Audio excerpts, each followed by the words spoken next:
In this video, I will show you how to create a serial letter and attach it as a PDF file to the serial email.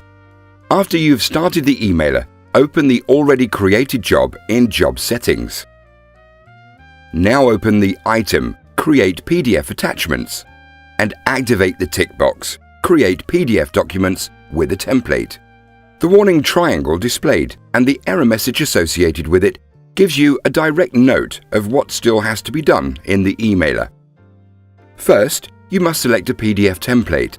As you do not yet have any PDF templates, create a new one. A new window opens when you click the plus icon. You see a very extensive text editor, similar to the HTML editor.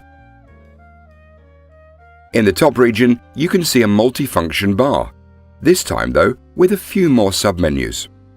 Beginning with Editor, Insert, Page Layout, Reference and View. Here are also other submenus with other functions, depending on selection. If you look more closely at the symbols, you will see they are very similar to those in Word. The functions concealed behind these symbols are comparable to those in Word. You might of course ask why you even need a new text editor if everything is nearly the same. Well, the answer is really simple. On the one hand, you should still have all the functions you already know from Word available in the emailer too. And on the other hand, you have full integration in the emailer. Allow me to explain briefly what I mean by full integration. On the left-hand side, you can see, just as for the HTML editor, all the data available from the Excel file, which you can use in your text immediately with a double click. That means you do not have to first study how you connect data source and how you can then use this data, apart from the clarity. There is more. If you've created a serial letter and want to send this as a PDF file in an email, then the emailer takes over this work for you. The email can, of course, as you saw in Training Video 3, be personalized and sent individually. Just write any text on the page shown, for example, hello, and click on Transfer Template. As the template has not yet been saved, the Save dialog box opens. You give the template a name and select the right place for the template. In my case, I will call the template Quarterly Invoice. The directory is OK for me, and I click on Save. The email template is saved as an RTF file. RTF is an abbreviation for Rich Text Format and is a generally valid text format which can be read and saved from most text editors, including Word.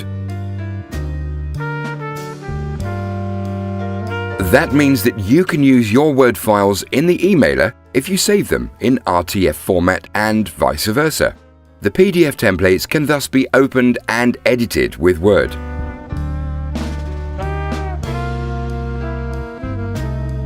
In the job settings, you can see that we have now added a PDF template and the error has disappeared.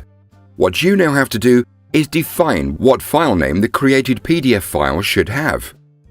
The emailer offers two possibilities here. If you select Name File from Source File on the right-hand side, then you just need to select the column from the assigned Excel file in the drop-down list that is relevant to the file name. That might be the invoice number or whatever you wish. The name just has to meet the rules for a file name and should not contain any file extensions, like .pdf, as the emailer otherwise interprets that as part of the file name.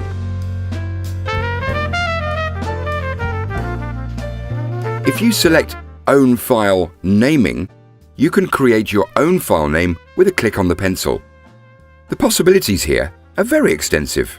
Along with statistical text such as invoice number, you can use one or several values from the Excel file.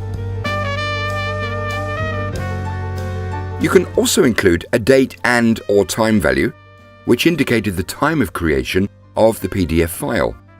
You could also number all PDF files sequentially and determine whether the numbering format should be 1, 2, 3 or a 4-figure.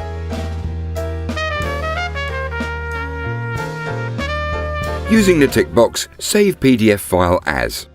You can not only send all created PDF files with the email, you can also save them in a specified directory. I will now show you in a quick run-through how such a PDF template can be created. To do this, I open the created PDF template with a click on the pencil icon. I'll delete the Hello and create my header line. First, I create my address for the view window of the letter envelope. Now I insert my logo and the header line is finished. For the address field, I select a table and enter my data. A double click on the appropriate field variable is enough for the values from the Excel file. Finally, I remove the lines from the table, invoice number, letter salutation and some text.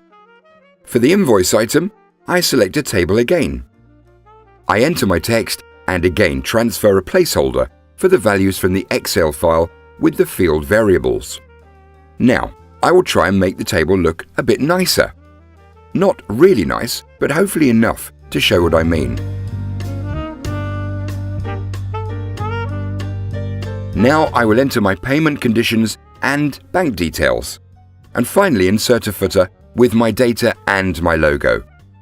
After the first review and a test print, you're bound to make a few line adjustments, but we will take that as read here. I click on Transfer Template and look at the results in the preview. At the bottom of the preview, I can see all attachments and their size, which will be added to the email. In this case, the only attachment we have is the PDF file created. The PDF files are always sent from the temp directory of the emailer. That looks fairly good. I now change to Settings-Options and click on the tick box. Do not create emails. Now I go back to the preview and click on Execute. It looks as though the emailer would send all the emails. As we first selected Do not create emails, only the PDF and a send report are created. I go back to the job settings and open the directory in which the created PDF files are saved. I can now see here all the created PDF files, with the file names which I first defined. I also go to the send report without explaining it in detail now to show you the status of the sending process. In the status, you can see the entry deliberately not sent. Now we have seen how the tick box Do not create emails in the Settings Options menu is useful. You can create individual PDFs very quickly and easily with the emailer, without additional software, and name them as you wish. It makes no difference whether the PDF is a single paper or several pages long.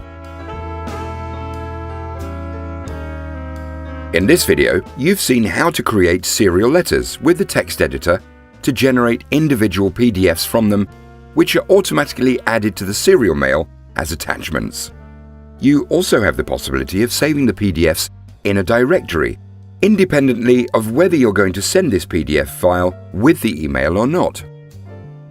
In the next training video, I will show you what possibilities the emailer offers for adding further individual attachments to the email.